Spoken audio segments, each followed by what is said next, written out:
boss. She like the way Mary McInerney, Billie Jean, Christian Dior. I'm up in all the stores. When he raised the boss, she like the way. Amanda. Yes. Welcome. Thank you so much for having me today. How are you? As well as can be expected. Hey, listen, thank you very much for giving us the time. It's a real pleasure to have you with us. What we do here at Launch is our school center for innovation and entrepreneurship. And so one of the things that we do is bring the outside in. And we do that by having a weekly or monthly speaker series. And so we bring speakers in from the outside to talk about innovation, entrepreneurship, the creative economy, and related topics. So we've actually opened this up to the college, and the core of the audience is a BC 110 class called Introduction to the Creative Economy. So I've shared the syllabus with you. And so we have a mix of students, primarily freshmen, but sophomores, juniors, and seniors also, really looking at the business of creative enterprises. So we have this unique major where we're not just looking at creative industries, but the business aspects of it also. And we're actually probably in the midway point. We started with kind of the creative economy, and we've looked at specific companies within the creative economy. And we define the creative economy, quite broadly, but it could be music, film, fashion, performing arts, even big tech. And now we're moving to looking at specific industries, and you're actually our first industry expert to come and help us understand the fashion industry. So thank you very much for being here, and thanks to the 110 class for being the core of the audience. By the way, we have this budding tradition where we play a song before each meeting, and so half the question is like, you got to find a relevant song. So I thought that Dior by Pop Smoke today would be relevant, since we're going to talk not just about couture, but about fashion in general. So thanks for being with us. Yeah, of course. I'm excited, and I wish that this course had existed when I was in college. So yeah, no, it's perfect. So great to have you with us. So from an agenda perspective, what Amanda and I talked about was we would maybe talk a little bit about her journey. She has really kind of a really fascinating career. BU, Parsons School of Design, fashion designer for Richie Rich and Diane von Furstenberg, who's what, the little black dress, right? The wrap dress. The little wrap dress, okay. And then we thought we could talk a little bit about kind of, your journey as an entrepreneur and kind of the fashion industry and the specific structure of the fashion industry, what's happening to it, especially with COVID. And then actually Amanda has started a company to really kind of address one of the key challenges in the fashion industry, and that's inventory management. And I know I'm simplifying this, but inventory management, data, personalization. And so I think she actually has a presentation for us, going to kind of walk you through that. And then we thought we could close with some of the ills of the creative industry, and the fashion industry in particular, and kind of our obligation to help right wrongs here. And by the way, there's a lot of, I'd say like there are a number of students in the audience who are interested in the fashion industry. And so what I thought we could do at the end was maybe leave a few minutes for questions, and even just get your thoughts in terms of how to break in, and just any advice you have for budding fashion entrepreneurs and those looking to get into the industry. Does that work? Yeah, that works for me. Okay, great. Well, listen, as I mentioned, maybe we can just start by you just kind of giving us a little bit about your journey. As I mentioned, it's kind of really fascinating journey, and kind of what brought you to 19th Amendment and Enabled as well. So it looks like you're running two companies at the same time. So maybe if you could just give us a little bit of backdrop and context for your journey so far. Sure, absolutely. So I'll start from college and go from there. So I went to Boston University. I always knew I wanted to be in the fashion industry, more on the creative side, but I knew that I wanted one day to own my own business. So I decided to major in communication and marketing, because I knew if I had my own business, those would be some key skills that I needed to rely on. And I also majored in fine art. And directly after BU, I went to Parsons and studied fashion design. I graduated in 2009 from BU, so right in the middle of the whole financial crisis. So it was a good opportunity for me to kind of continue my education right away and really force me into like understanding exactly what I wanted instead of just getting a job and kind of figuring it out as I went. So I went to Parsons and had the best experience there, knew I found what I wanted and being a designer. And directly after Parsons was recruited to go work for both Richie Rich and DVF, working on their runway shows. I was dressing celebrities like Ellen DeGeneres. It was total dream come true. And then I also went and worked for some larger companies like Maggie London, who were more on kind of the licensing side and large distribution to larger retailers. But what I saw kind of across the board was just a total lack of technology and a little bit of a dysfunctional business model. So much money was spent on these 10-minute runway shows, and I was not seeing the return on investment. Like something was not adding up. So I actually was funded for my own fashion line at the ripe old age of 25, answered a Craigslist ad, so funny fairy tale story there.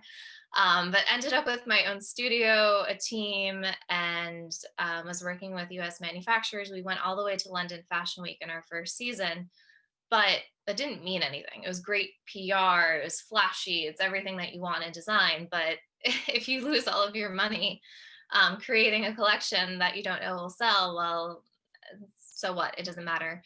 So I decided at that point, okay, this industry, there's something wrong with the model. Like it's not keeping up with how business works today. Wanted to learn more from the tech industry because what I saw at the time, in the early 2010s, was just these billion-dollar companies being made with the same amount of funding that went into one runway show.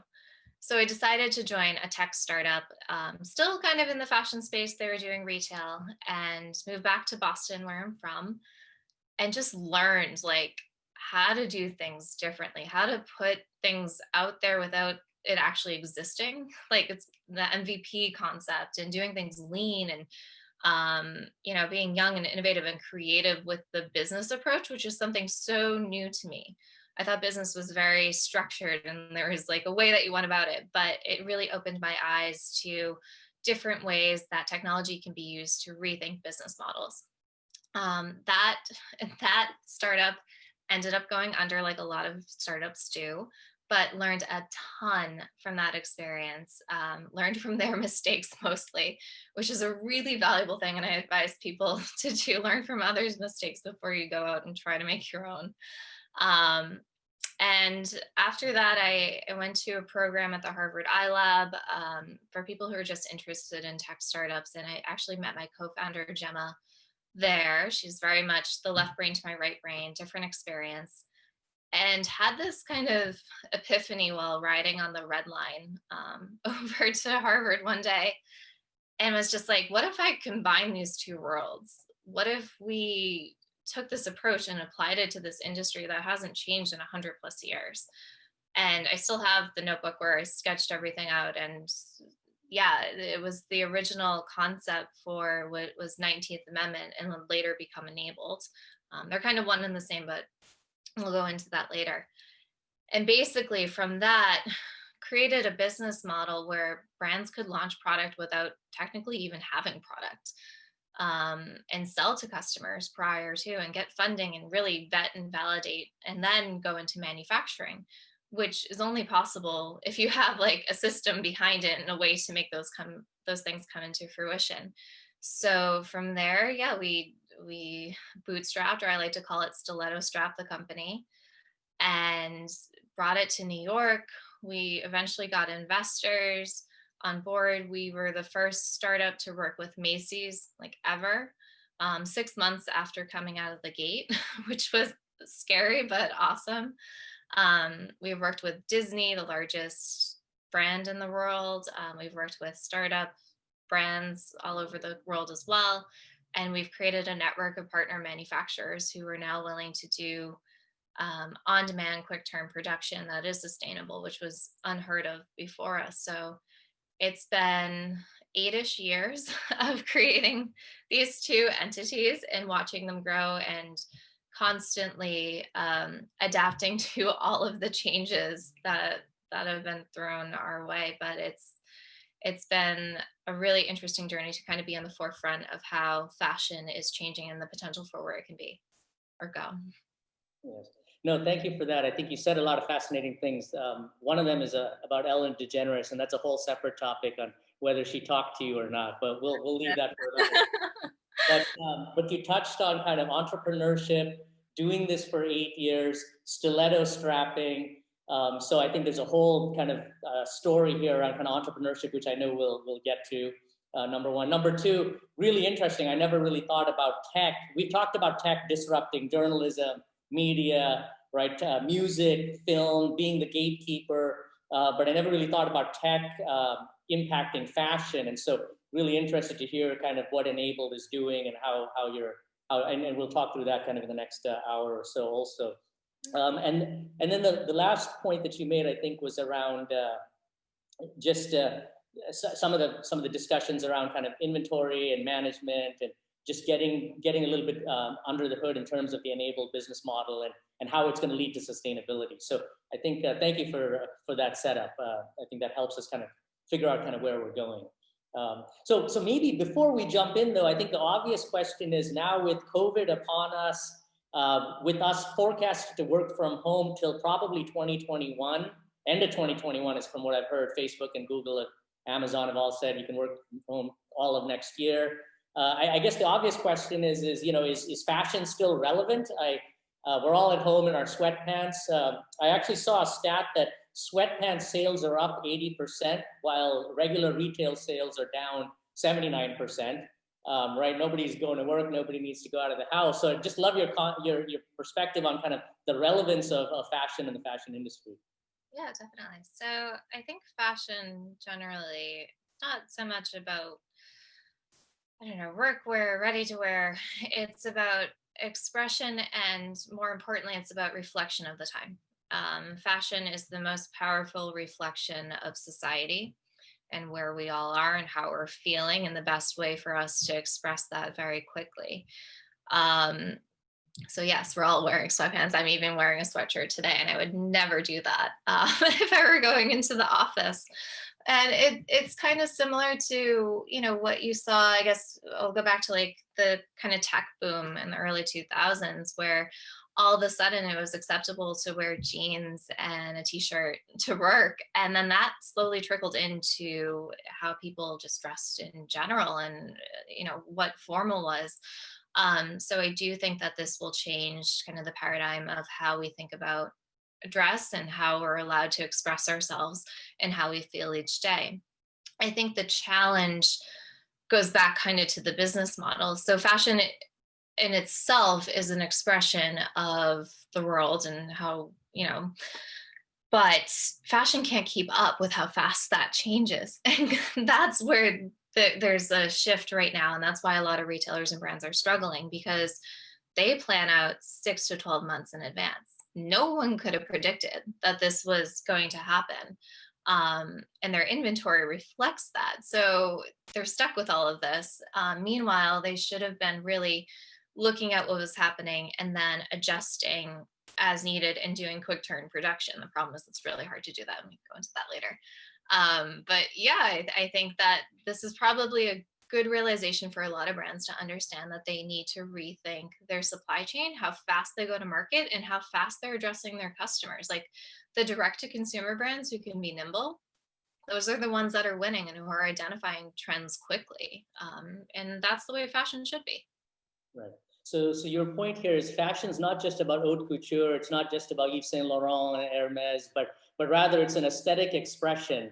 It allows us to aesthetically express ourselves. And so there's kind of a whole spectrum of fashion as everybody on the phone thinks about, I want to get into fashion. It's not necessarily just Louis Vuitton. It could be Nike, Forever 21, Primark.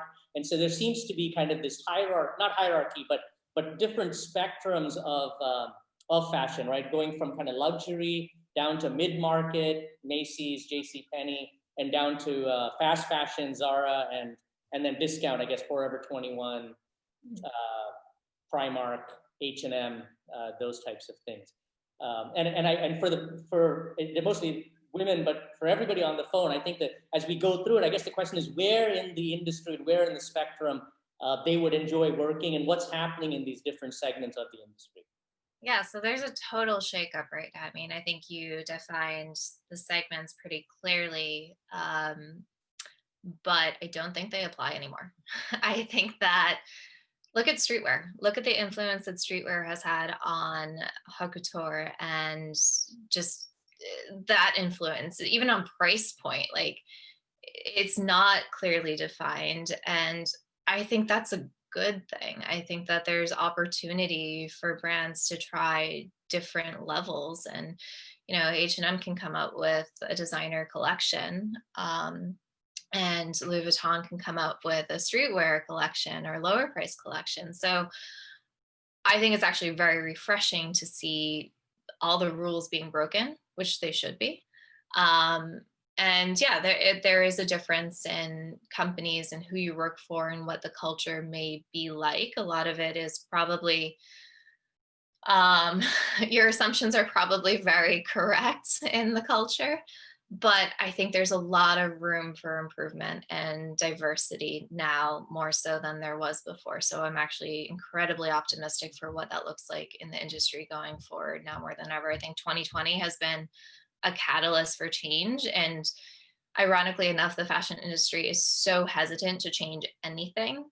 But this has really forced them into rethinking like who they hire, what their approach is, what their brand values are, how they approach different problems in the industry, and who their customers are too. It's not the same person anymore. So I'm excited for what comes after all of this. Got it. So I did a little bit of research, and so it's a big industry, $2.5 trillion industry. I was actually surprised to find that LVMH is the second most valuable brand in Europe. So that surprised me. Yeah. And so one of the things that we talk about, oh, and by the way, just for the class, we're going to talk about inventory a lot and inventory management. And we were looking at the balance sheet. We're starting to learn about the balance sheet. And so on the balance sheet, inventory is an asset, is a current asset. Right. And actually, I looked at the LVMH balance sheet, and they have about $5 billion in cash, but about $11 billion in inventory.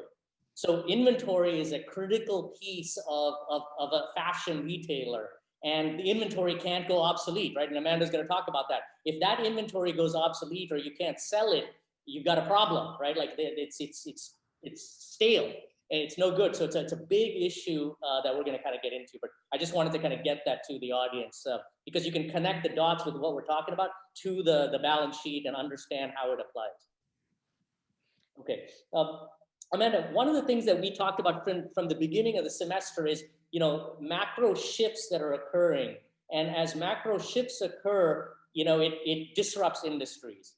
And I'm not a fashion expert, but it looks like the fashion industry has been in this kind of destructive cycle where, in the old days, and I'll let you explain it better, but in the old days, it used to be kind of a fall collection and a spring collection, and it was very kind of linear, and the designer would sketch the product, and then you'd work to kind of manufacture the product, and you'd work with buyers to get it into stores, and then all of us had like 6 months to wait to actually buy the product.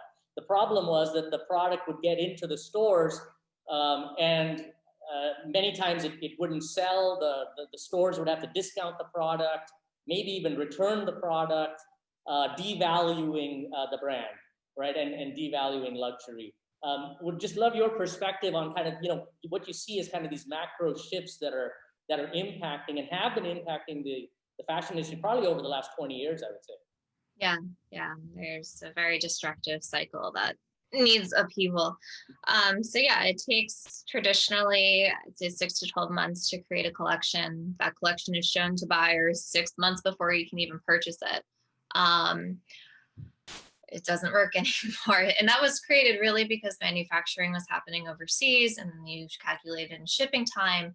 high minimums, and actually getting the product back and into stores and merchandising. Like you do need, on average, I think, like I talked to a brand yesterday that said, a major brand yesterday that said their average time is around 56 weeks, which is wild to me.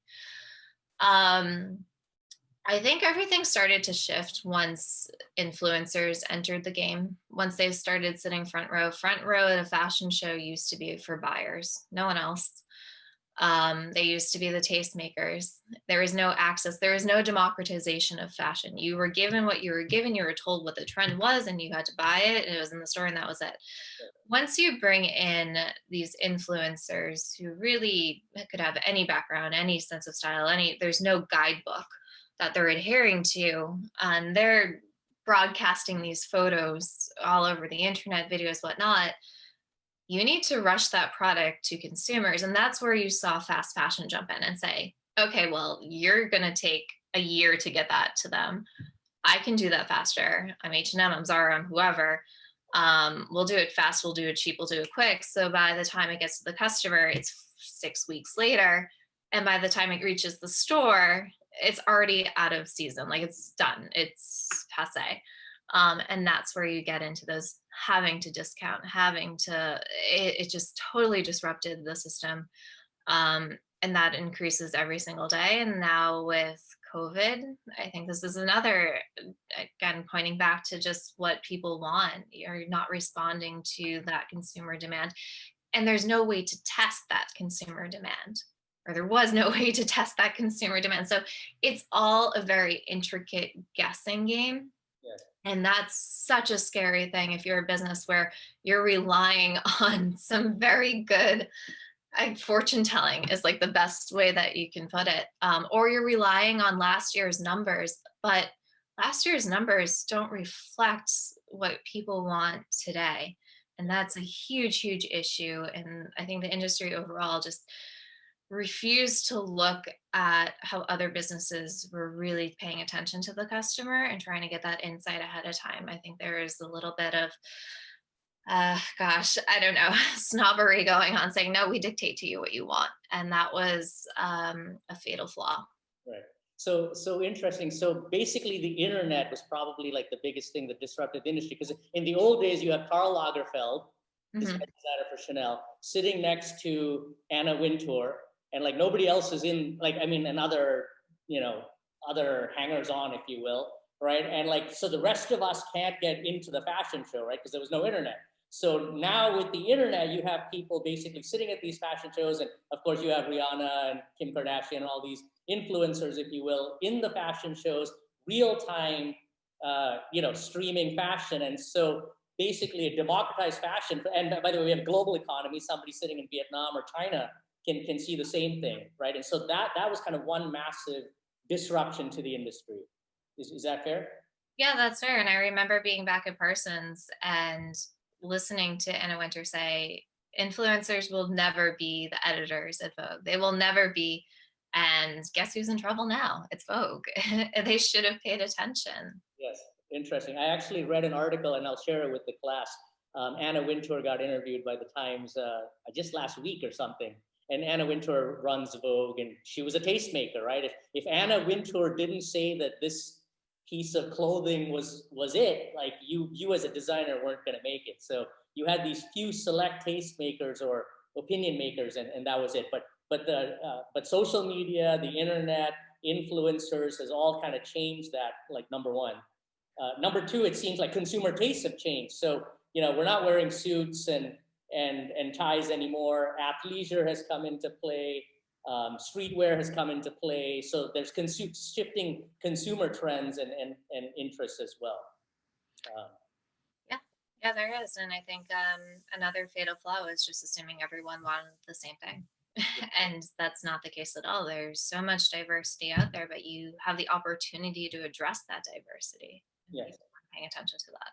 Got it. By the way, I was surprised to learn that it seems like these designers are just like music artists or music artists, because I thought Zach Posen was the king, or Alexander Wang. I hear Jay-Z rapping about him, but Zach Posen had to shut down, right? Like he's he's bankrupt. So we hear about all these designers, and a lot of them actually aren't doing that well, right? Because they, if the clothes don't sell, then the retailers get to return the inventory. They've had to shut down. I actually saw that there's a number of designers that are actually, I guess the cycle of unemployment is really short. So unless you're Virgil Abloh, and you're at LVMH, there seems to be this dichotomy between, the big brands and the designers for the big brands and these indie, if you will, designers, right? And they may not be as successful as maybe we all think that they are. That's exactly why I started my own company, because I saw that from the inside and it was just like, wow, there's a lot of burn and turn. And you blame the designer, and it's not the designer's fault. There's an inherent flaw in the business model. Yeah,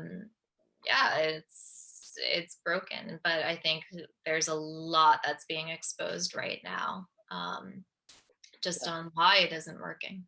Yeah. So maybe we can kind of, before you kind of give your talk on Enable, we could just talk for a few minutes on, so now COVID has just accelerated all of this disruption, right? And what are your thoughts just kind of on the impact of COVID to the industry, and kind of what levers is it, really kind of accelerating?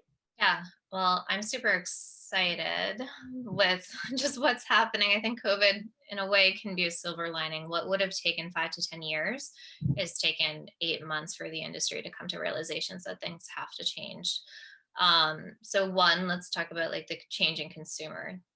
I think a total trend right now that I'm seeing is just a need for accountability. People want to understand who's responsible, who's behind decisions, there's no more hiding behind the curtain. And when you apply that to fashion, I think that consumers want to know where their products are made, who's making them, why they're making them, why they're designing them. They want that intimate experience. And for brands, sometimes they don't want to expose all of those things for reasons we'll get into later. So that's one that I'm really excited about, because it's kind of forcing them into saying, here's how we address sustainability. Here's how we address diversity in our workplace. All things that they were very afraid to talk about before, very, very afraid to talk about before. By the way, it's this generation that's in the class that's actually driving that from what I understand, right? So this generation cares about, keep pushing. Like, hey, where's the product being made? Who's making it? Are we abusing, child labor or people correctly?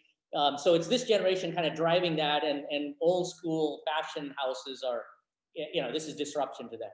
Yeah. Vote with your wallet. You're paying for something, you should know everything about it. By the way, I asked them whether they would give up TikTok, and they all said no, though. So okay. I'm not exactly sure, but we'll see as they graduate and go out into the world. Yeah, we'll see. Okay, so we got that. What else do you see? On the business model side, the ability to, so we've all just realized how fragile overseas supply chains are. Even myself, when we had some materials being shipped over, understanding that shipping rates change every single day. You're at the whim of whoever is making the tariffs or if there's a trade war going on. That was a huge impact on the fashion industry. So politics plays into it. And if a manufacturer shuts down, what else can you do? If you only have one supplier, well, too bad. You're out of season and you're out of business. So we've actually had a lot of brands come to us who need to reshore, to localize, and to have diversity in their supply chain. I think there was a lot of comfort in supply chain prior to this that probably shouldn't have been there. So I'm seeing a lot of that. And then just addressing design in a different way. I think it's a bit of a refresh. Before, and this goes back to kind of how the industry operates, you looked at basically what trend reports were put out for each season. So before each season, like a year before each season, designers are given a trend report by these trend forecasting unions. And it says, this is what we think consumers will want in like a year and a half, 2 years.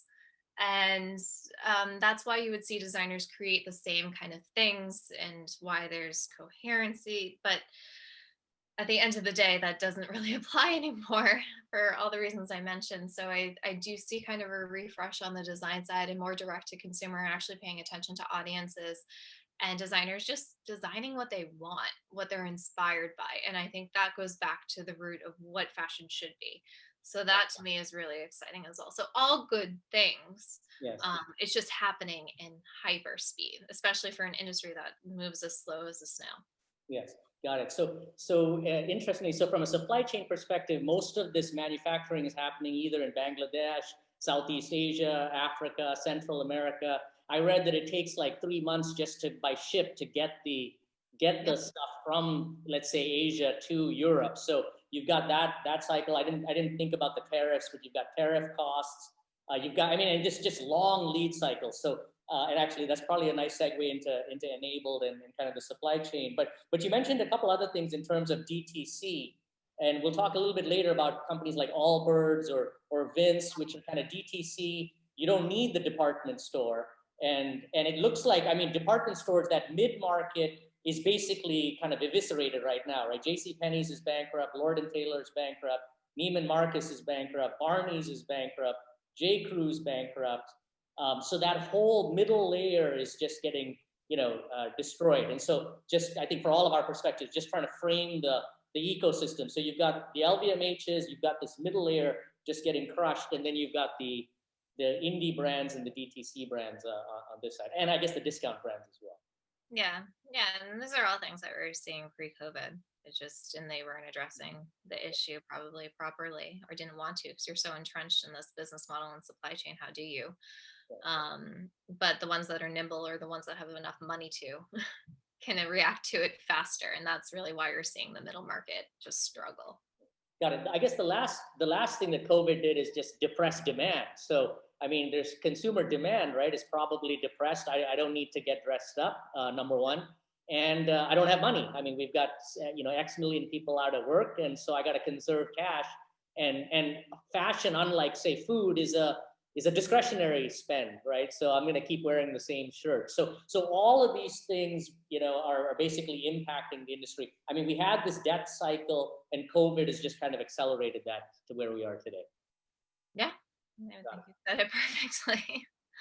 Would this be a good time for us maybe to allow you to share screen and talk about Enabled and how you are, going to change this and help brands change this, help designers change this? Sure, absolutely. Let me set this up right now. Thank you.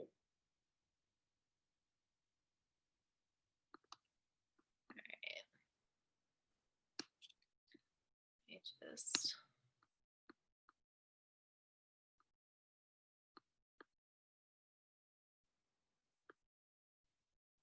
okay, all set? Yes, we can see it. Thank you. I can move this bar. Well, apologies for that. So my company, oops, there we go. All right, so our whole thesis at Enabled is basically what I talked about, basically having the ability to put product out there without having to invest in inventory or even that product development. So we're the only plug and play platform that basically allows for quick turn, localized production, which therefore powers on-demand retailing, which I'll get into in a second.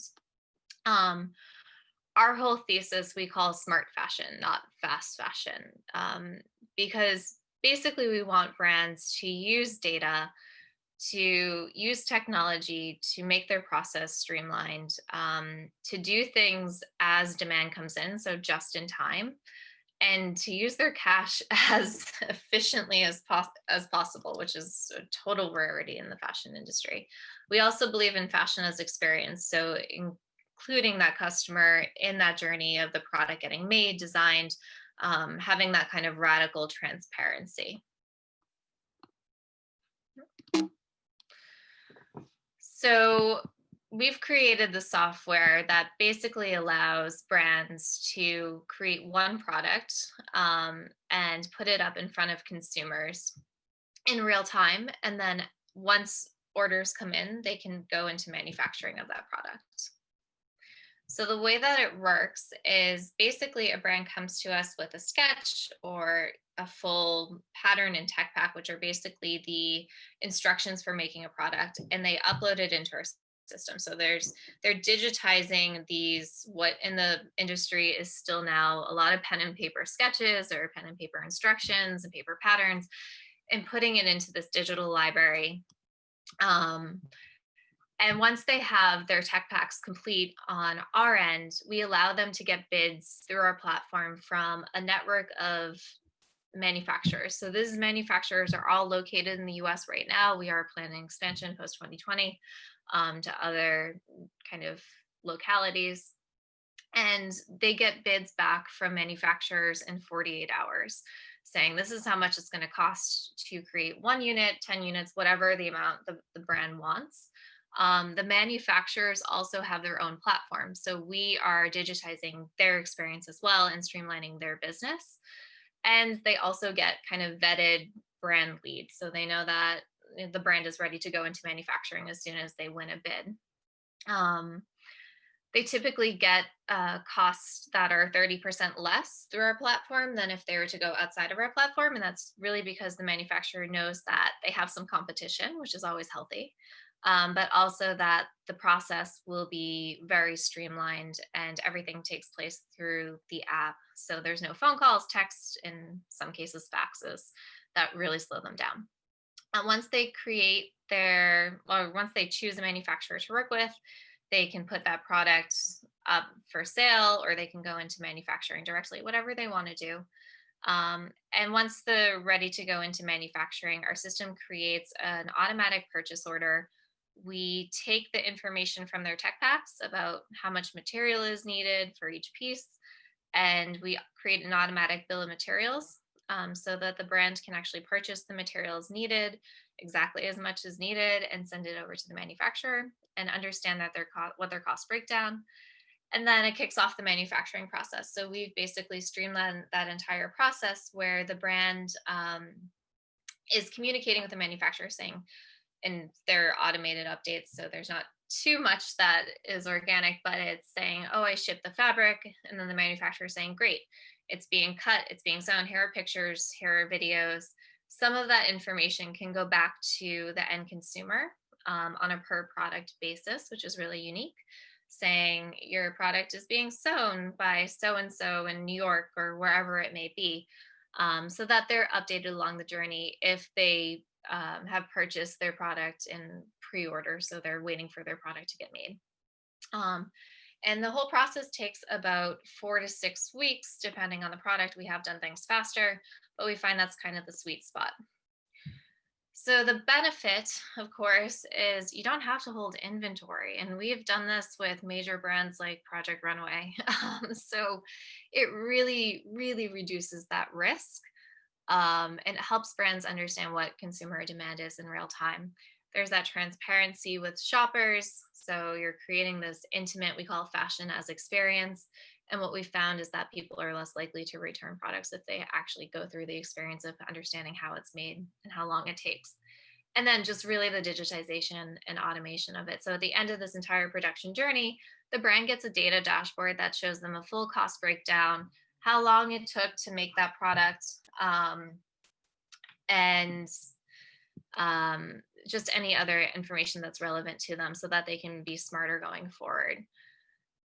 So here's some stats on our end. It takes less people to run this process, which is great, especially for smaller brands who are just starting out. Production timelines, we say it's about a month compared to 10 months on sometimes the lower end. So speed to market's really fast. And then the consumer, again, is really less likely to return overall. So about a 7% return rate in e-commerce for apparel, which is one of the lowest I've heard of. And then I think most importantly is less environmental impact. We're doing things localized to the end consumer. There's less shipping. There's less waste because there's no inventory. So it's just an overall better fashion experience. So we've worked with some major brands along with over 1,000 different smaller brands across the world. And I'll give you some examples. So basically we can create this entire experience for brands all the way through for e-com if they'd like. Um, and we offer fulfillment as a service if a brand wants. So we can be as helpful as they want, or we can just let them use the platform as needed. So we just finished up making the last season of Project Runway shoppable. We estimate that we saved NBC about, I think it was $6 million worth of inventory investment by doing this on-demand process. So people who watched the show could shop the products in real time, and then those products were made for them all in the US, and NBC didn't have to invest in that upfront inventory risk. We've worked with. Sorry to interrupt. One quick question. So I get the point where you're working with the designer, you're working with the brand before they have to build, create all this inventory. They get the order, so that's awesome. Where does the consumer come in here? How is the consumer? Are they ordering through the enabled platform also? Oh, yes. So the consumer can order through the brand's platform. Enabled is basically a platform that can plug into a brand's front end e-commerce.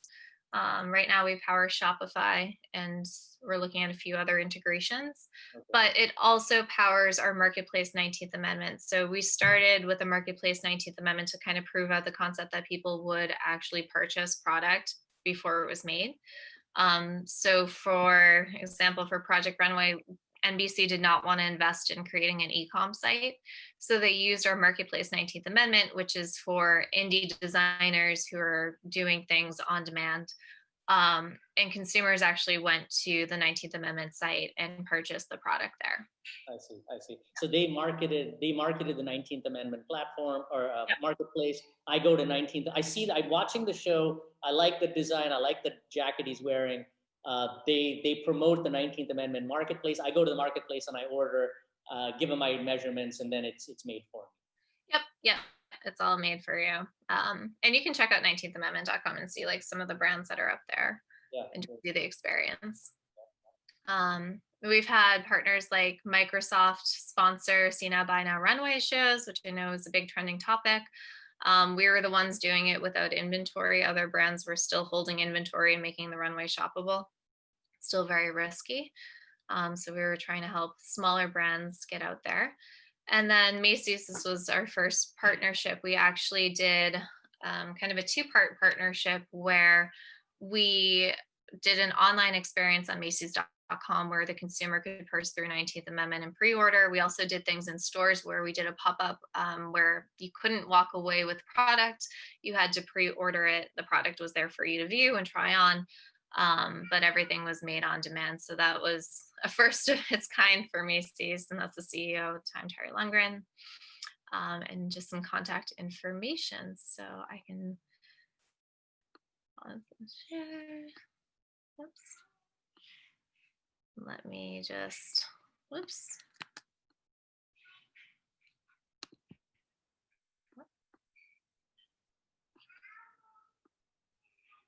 Okay. 1 second. No, that's okay. Sorry. There we go. Hey, that was fantastic. Congratulations. It's really nice to kind of get a vision for what exactly 19th Amendment is and specifically enable. Let me just pause there before we keep going, because maybe I know that, again, there are a lot of people interested in fashion in the class. Any questions for Amanda around enablement? She talked about pop-up shopping. Any questions before she and I keep going? Okay, we'll keep going. And so how does enabled get paid?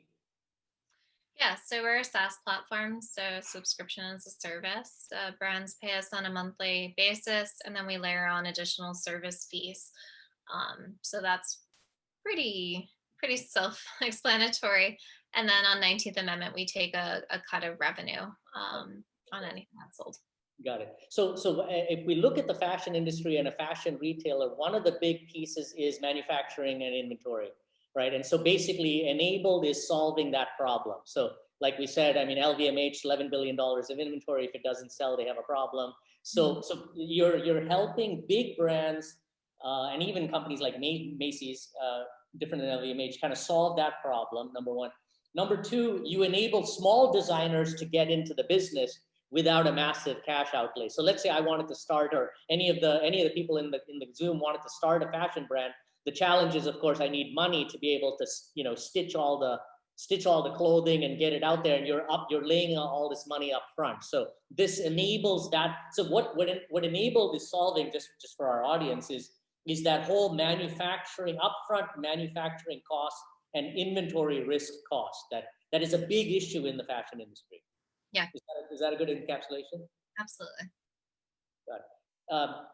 The other big piece from the fashion industry, of course, is sales and marketing. And right, so if you look at an LVMH, their challenge, or anybody, their challenges are how do we get the manufacturing in the supply chain, and then how do we actually sell and market the thing? And so you're actually helping them even on that side. Although, of course, they need to promote it on their websites and through their influencers and through their media and their marketing. Yeah, we do offer that as a service. So for the smaller brands, big believer in smaller brands, obviously having my own. We do bring in big partners like Microsoft and Macy's, et cetera, who can come in and really help leverage their own platforms to get the word out there, because it is tough and that does cost a lot of money. For these larger brands like Project Runway, that's an additional service that we charge for. But the beauty of being able to see how the platform works on the e-com side by owning 19th Amendment still, we're able to really advise and say, here's how we recommend approaching the marketing side, because it is a very different approach than if you're just trying to sell things and you can say, I'm discounting 90%. Like, that is not the main message that you want to get across. You want to get across that it's unique, it's special, and it's an experience. And we really try to challenge brands to be creative in that way and to really storytell. Yes, got it. We read about LVMH's partnership with Rihanna, and also, obviously, I mean, they have the wherewithal, the capital to be able to partner with someone like her and drive their sales, marketing, and awareness. But I mean, clearly for a small designer, that's another key challenge in launching a fashion.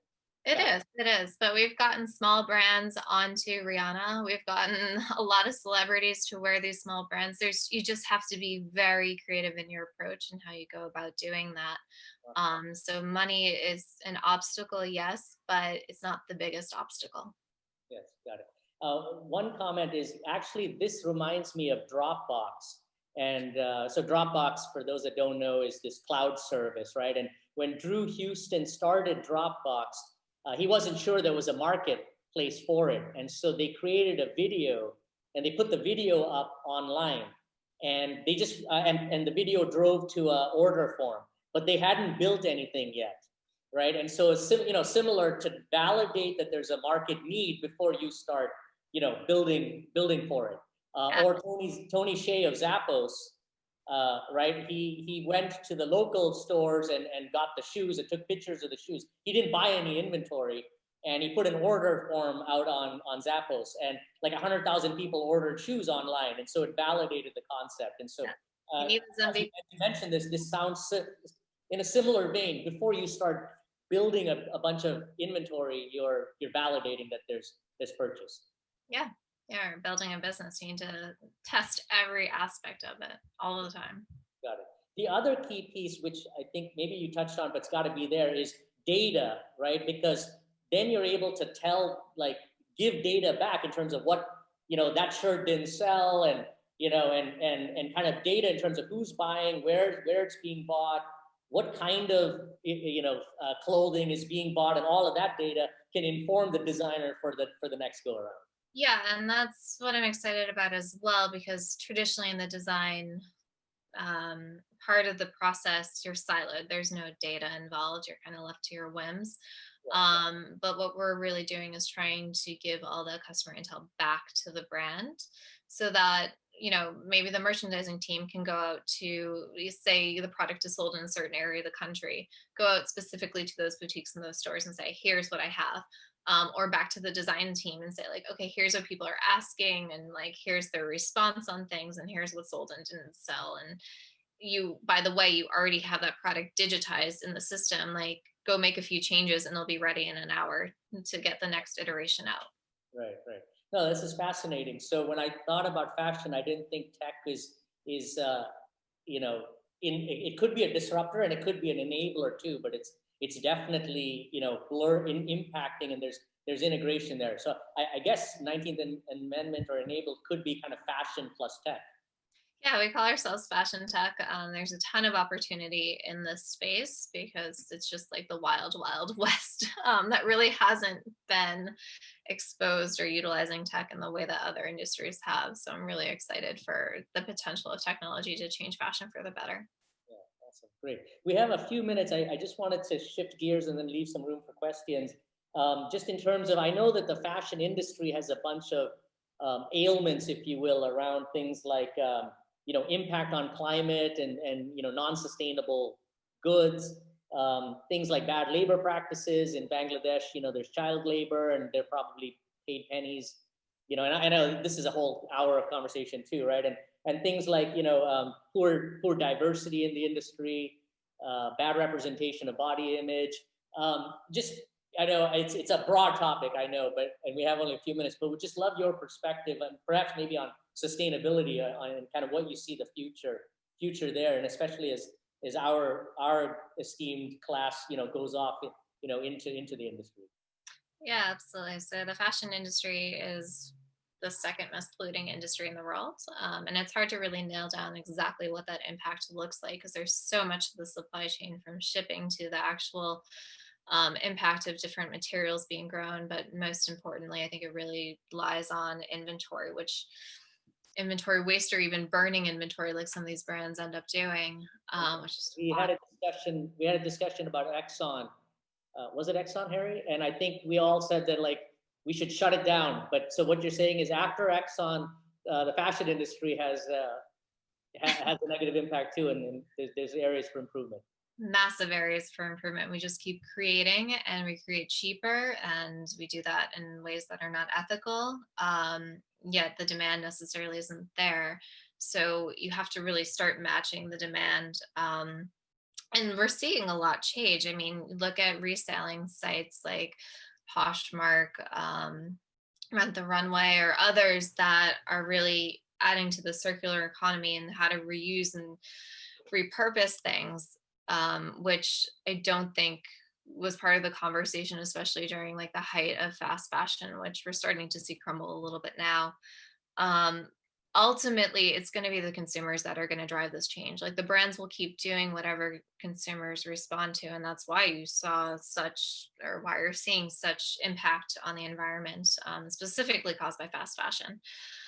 But now that the consumer mindset is shifting, and thanks to this generation keep pushing for that, brands have to respond. They're forced to respond. At the end of the day, it comes down to dollars and how they're making money. And if consumers are going to demand a level of sustainability or traceability, accountability, then they will do that in order to survive. The brands that won't survive are the ones that aren't going to respond to that. And I think there's no excuse anymore. There are ways. Like we're just one of many solutions out there for brands. It's not like it can't be done. We're proving it every day that it can be. Right. No, and this is why we're talking to the future generation, because even as they're running their companies or these companies, for them to keep all of this in mind as well. And Yeah. we talk a lot about profit, but also about doing good at the same time. They go hand in hand. There's no, we're in 2020 right now. There's no excuse for not having sustainability as part of your business model and your solution. And of like it just boggles my mind. Like it's not a flashy thing anymore. It's a necessity. This is not greenwashing. This is a core part of the business. And by the way, it also can result in a more sustainable business from just a numbers perspective. And we did a whole breakdown, if anyone's interested, on enable.com of like how we approach sustainability and why it actually makes financial sense for brands to approach the business in the same way. No, thank you. We have a number of questions which I'm going to read out, but I guess the last question I'll just ask is for those aspiring to get into the industry, and I know the industry is broad, any Any closing thoughts or advice before we turn to questions in terms of what they should be doing even now, to start kind of thinking about how to break in? Yeah. Number one, work in retail. I failed to mention that I did a stint at Nordstrom, kind of early out the gate in between jobs. Again, financial crisis, 2020, similar in that way. You need to understand consumers. You need to understand kind of how things work. If you want to change it, you need to understand how the model works from the ground up. Nordstrom is a great company overall, but there are plenty out there. So you should get that experience, and now's a good time to do so. I think the biggest advantage that you have is really knowing different platforms. So keep using TikTok, keep understanding it from a marketing perspective, but also understanding just like different consumer demands. So there's not a lot of experts in sustainability. There's not a lot of experts out there in technology in the fashion space. Like, what can you bring to the table that the traditional industry doesn't necessarily have? What viewpoint can you bring that's different? That's going to get you the job. That's going to land you the internship. It's still very much an industry where it's a little bit of like who you know, how you network, where you've worked in the past, but a lot of it is changing, and a lot of brands are really struggling now and looking to find people who bring a fresh perspective, who can bring new ideas, and age has nothing to do with that. I think there's a huge opportunity um, to get in here and to actually make impact, which probably wouldn't have happened before. No, thank you. I think that is a key point in terms of, you got to be different, right? And be different from every other applicant or every thousands of other applicants, and stand out. I think it's kind of a general theme for career management and growth. I'm going to turn to a couple of questions, Amanda, if you don't mind, and then we'll let you go. Sure. One of the questions here was, for subscription services, how viable is that as the primary source of revenue? So SaaS is a really wonderful business model because it's reoccurring revenue every single month, and you can kind of predict what that churn is going to look like after a few months in. So it really allows you to forecast, whereas, just running 19th Amendment as an e-com site and taking a percentage of sales, like there's just so many outside factors that you can't control. But SaaS is a really nice stable business. It scales really easily, and to be able to add on like services and other layers, it's nice. Like what I've learned through the startup journey is like the more that you can create stability, the better, because there's so much out there that just will be thrown at you that will destabilize. Thank you. Question is, what's the best thing for consumers to do? This is from Harry. What's the best thing for consumers to do in order to affect the brands enough to change? Don't buy things. Don't buy things. Post to social media. Brands have to respond. It's in the algorithm. If they don't, they lose rank. But you have such a voice, and that's why we called it 19th Amendment, by the way. Like, the 19th Amendment gave everyone a voice in the democratic process. Vote with your wallet, vote with your social platforms. Now more than ever, you have the ability to impact.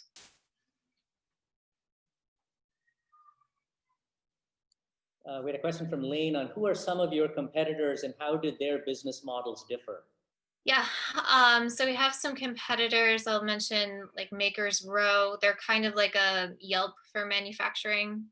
They don't really go through the entire process. We call ourselves a plug and play supply chain. So we literally take you from design all the way through delivery to the end consumer and connect that e-commerce side in. So our whole goal is creating the entire ecosystem, because I've seen a lot of competitors try to address one part of the problem. And the problem with the fashion industry in specific is like, if one part of the chain breaks, the whole thing crumbles.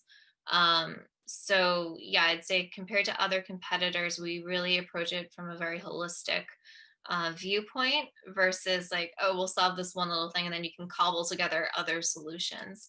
And people want things that are easy. It's easy plug and play. I think more on a personal note, how important were your connections in order to get to the place you are today? Oh gosh. The connections, it's all about making the connections. I had some connections in the beginning, they lead to others. My LinkedIn is probably where I spend the most time. Um, and my other piece of advice, which kind of goes back to like how to get into the industry, like try to contact C-level. The worst that they can say is no or push you down the chain.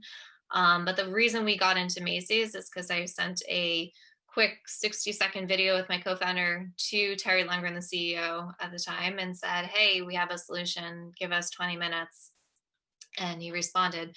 You'd be amazed at how many people will actually respond to you if you are sincere and you have a good ask or something that will help them. And in turn, that will definitely help you in the end. Yeah, I think I would second that. I think, when I was younger, I always thought, oh, I don't have the network. But for all of you, you have to build the network even now, start building the network now, and, build a broad network, number one. And I think I totally echo the second point. You're always scared to email, the CEO or somebody, but there's no harm in doing it. And frankly, they'll respond more often than you think. Sometimes it may be with a no, but at least they responded, and you can move forward. I mean, the worst is just, not sending the email. Yeah, absolutely. So I expect everyone to LinkedIn with me after this or follow on social and leverage this. Sign up for it and start doing it now, even as they think about summer internships and things of that sort, right? There's no point in sending an email, an application online that just gets lost. Oh no, we don't even read. So inside, we don't actually read some of our applications that go to jobs or info at. I want to know that they can get to me or my co-founder. That's like part of the process. Yes. There's one or two questions from Erica. It's really around that subscription. You said subscription is good. The questions are around kind of, do you see subscription fatigue with various businesses using this type of model? And how do you maintain the customer using a subscription service? Yeah, so we have the option for yearly and discounted. But what we find is if you provide a service that is necessary to, and this is B2B, so if it's necessary to running your business, then it actually works. The key for us is not only making that value apparent for brands, but also for the manufacturers as well, because it's a two-sided marketplace. So we have to provide all of that value to the manufacturers at the same time, in order for the system to work. So we don't see too much fatigue. We do have an option for a pause plan and we charge for it. So brands will pay us, it's like $15 a month, which is nothing, but it's still something in my opinion, you always want the customer to be paying, because when we did freemium, people just don't pay attention. They don't care. Like, yes, they're a name on a list and that looks good to investors, but I'd rather have people paying, because then they know that there's value that they should be getting from something, and then they do check in, and then they are forced into the platform to see what's new, and then they do stick around and are forced back into their business a little bit. Erica, I hope your questions were answered. It was all around subscription. Let me know if you have some more. I'll turn it to Tammy Laura. She had a question on pop-up shops. Yeah, thank you.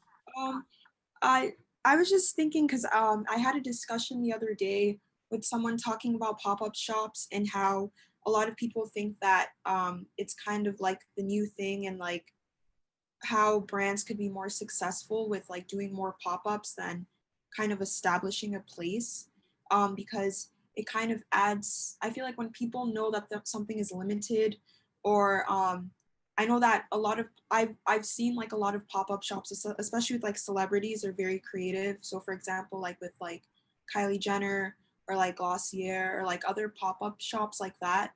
And I guess my question is, what are your thoughts on that, in terms of making things more, I guess, yeah, like just on that in general.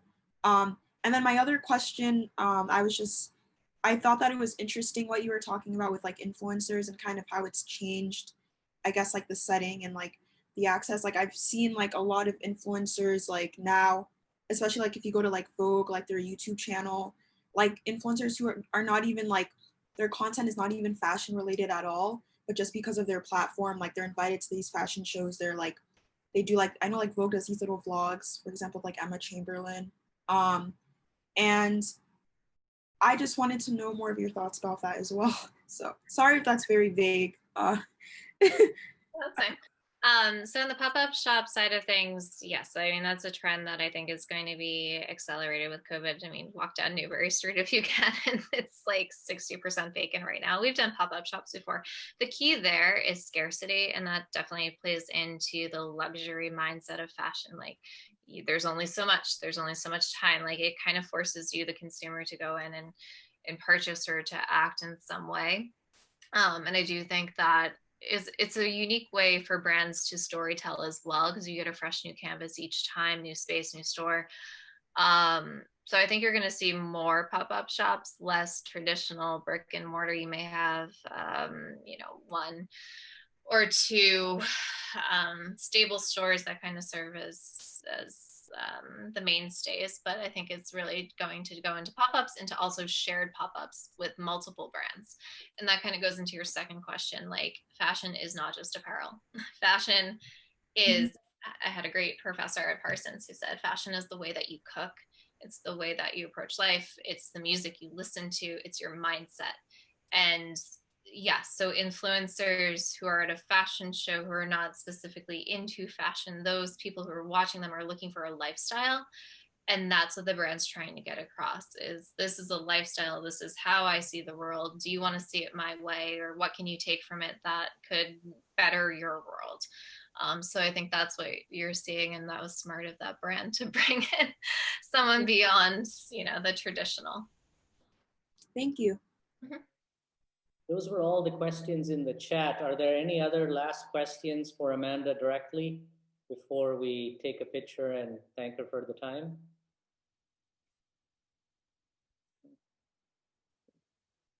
I don't think we have any other questions, Amanda. Amanda, thank you. We know that you're running a business, and this is time out of your day from that. So we really appreciate you giving the time. And I think through the conversation, I hope the class and the audience got a flavor for the dynamics of the industry, and I think we did.